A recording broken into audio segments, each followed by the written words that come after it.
हमारा ऑफिस हम लोग बैठा हुआ है। किराए के पार्टी ऑफिस में ताला लगाकर ये लोग तृणमूल का कुछ डैमेज नहीं कर सकता। तो बाड़ीवाला से बोलने के लिए भाई हम लोग का पार्टी ऑफिस में ये भाजपा का बी टीम है, भाजपा का दलाल है। नमस्कार, अमरउजाला.com देख रहे हैं आप। आपके साथ मैं हूं सुमित चौधरी। बंगाल विधानसभा चुनाव के बाद टीएमसी में हुई टूट अब सिर्फ बयानों तक नहीं रह गई। अब हालात ये हैं कि तृणमूल कांग्रेस की अंदरूनी लड़ाई खुलकर सड़क पर आ चुकी है। दफ्तर पर कब्जे को लेकर दोनों गुट आमने सामने हैं, क्योंकि टीएमसी के बागी गुट ने टीएमसी के राज्य दफ्तर पर कब्जा कर लिया। दरअसल कोलकाता स्थित तृणमूल भवन में उस वक्त सियासी हलचल तेज हो गई जब बागी गुट के नेताओं का एक बड़ा समूह सीधे पार्टी कार्यालय पहुंच गया। इतना ही नहीं, पार्टी के बाहर टीएमसी का नया पोस्टर भी चस्पा कर दिया गया।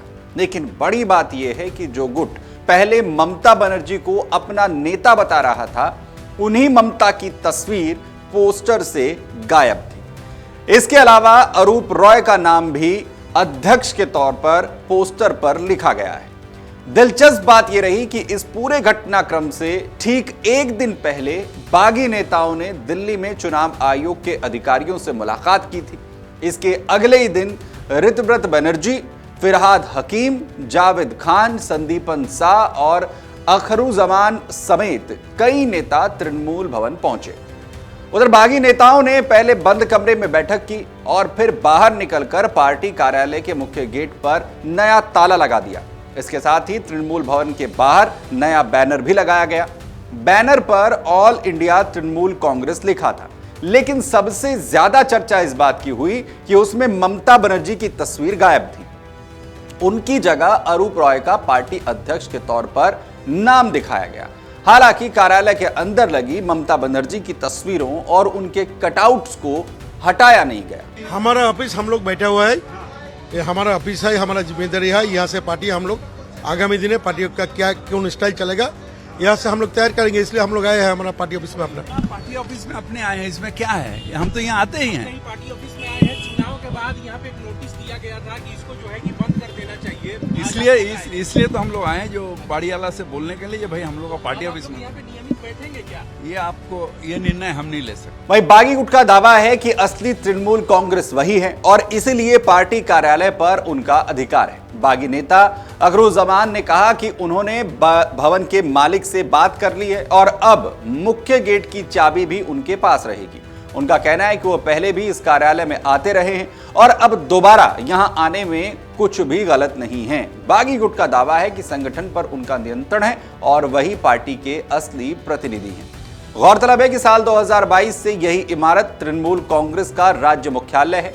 इससे पहले पार्टी का कार्यालय ईएम बाईपास के पास स्थित था, लेकिन नई इमारत के निर्माण के कारण कार्यालय को तृणमूल भवन में स्थानांतरित कर दिया गया था। ऐसे में इस दफ्तर पर नियंत्रण को लेकर शुरू हुई लड़ाई अब राजनीतिक और कानूनी दोनों रूप लेती हुई दिखाई दे रही है। वहीं बागी नेताओं के जाने के कुछ ही देर के बाद ममता बनर्जी गुट के विधायक और वरिष्ठ नेता बड़ी संख्या में तृणमूल भवन पहुंचे, विरोध प्रदर्शन शुरू कर दिया। उनका आरोप था कि बागी नेताओं ने कार्यालय पर जबरन कब्जा करने की कोशिश की है और नया ताला लगाने के कारण पार्टी के अपने नेता और कार्यकर्ता दफ्तर के अंदर तक नहीं जा पा रहे हैं।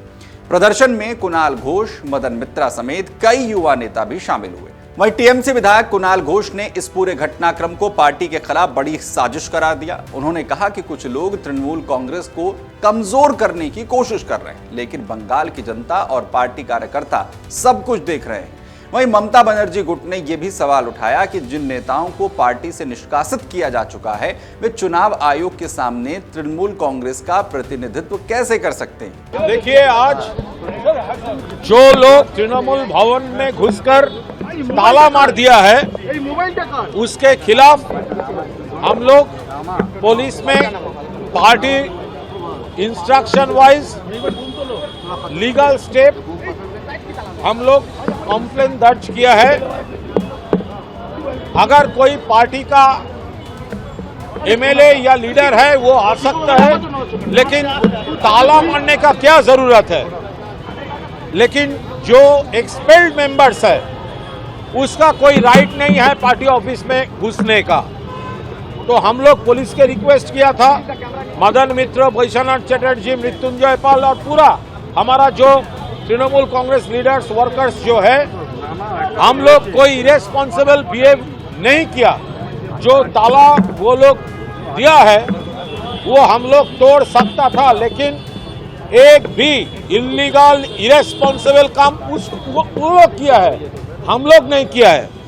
हम लोग पुलिस से रिक्वेस्ट किए थे, लेकिन पुलिस उनका फॉलो अप टीम जैसा बिहेव कर रहे थे। वो लोग ताला मार के चले गए और पुलिस वो ताला को प्रोटेक्ट कर रहे हैं। हम लोग बोला वो साइट का गेस्ट से एंट्री लेने के, पुलिस, रैफ, सेंट्रल फोर्स वहां पर खड़ा हो गया। ये तृणमूल को डैमेज करने का एक बड़ा साजिश है। पुलिस, यहाँ का पुलिस स्टेशन का पुलिस के खिलाफ हमारा कोई कंप्लेंट नहीं है, ये बहुत ऊपर से आ रहा है। तो हम लोग इसीलिए कुछ दिन पहले हम लोग हमारा जो रेंट का एग्रीमेंट है यहाँ पर सबमिट किए थे। हम लोग रिक्वेस्ट किया ये पूरा रिकॉर्ड चेक करके पुलिस वो पूरा सिक्योरिटी ठीक ठाक करने के लिए जो जो करना है पुलिस को करना चाहिए। हम लोग पुलिस के साथ कम्युनिकेशन में रहेंगे, लेकिन हम लोग कोई इरेस्पॉन्सिबल इलीगल काम नहीं किया। पुलिस स्टेशन का तरफ से अवैध तरीके से ऑफिस दखल करने की कोशिश की जा रही थी। ये अवैध तरीके से किया ऑफिस दखल करने की। हाँ, ये लोग सोच रहे हैं एक किराया का ऑफिस पे ताला देकर तृणमूल कांग्रेस को डैमेज करेंगे, लेकिन ये ममता दीदी का तृणमूल कांग्रेस है। जो लोग 2 दिन पहले ममता दीदी का सिंबल लेकर हम ममता बनर्जी की उम्मीदवार है बोल के इलेक्शन लड़ रहे थे, वो लोग बड़ा बड़ा बात बोल रहे हैं। ऐसी गद्दारों को ये लोग अपने कंस्टिट्यूएंसी में, अब जब तृणमूल वर्कर अटैक हो रहा है, तृणमूल कांग्रेस वर्कर को सपोर्ट का जरूरत है। ये सो कॉल्ड लीडर्स, ये लोग इलाका में नहीं जा रहे हैं, सिर्फ बीजेपी लीडर के घर में, कोई होटल में, कैसे बीजेपी का इंस्ट्रक्शन पे कैसे तृणमूल का डैमेज किया जाए, ये कंस्पिरेसी में कुछ लोग चला गया। ये भाजपा का बी टीम है, भाजपा का दलाल है।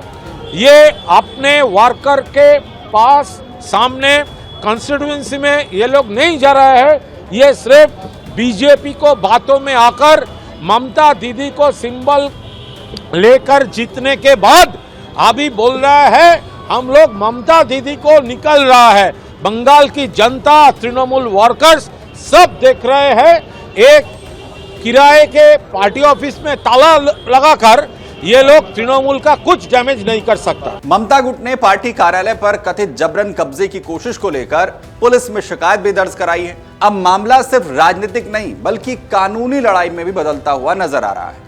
पुलिस पूरे घटनाक्रम की जांच कर रही है, जबकि दोनों गुट लगातार अपने अपने दावे मजबूत करने में जुटे हुए हैं। लेकिन ये जो पूरा विवाद है ये थमता हुआ नजर नहीं आ रहा है। वहीं इस पूरे विवाद के बीच अब सबकी नजर चुनाव आयोग पर टिकी है।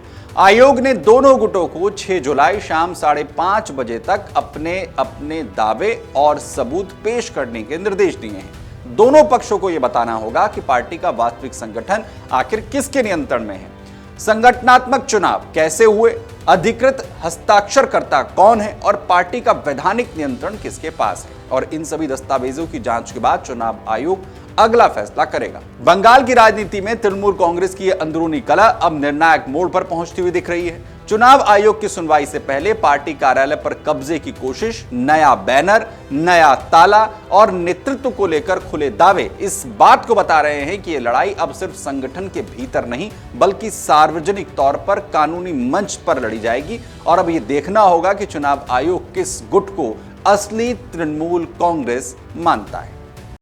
अगर आप ये वीडियो YouTube पर देख रहे हैं तो हमारे चैनल को सब्सक्राइब कर बेल आइकन दबाएं और Facebook पर देख रहे हैं तो हमारे पेज को लाइक करें।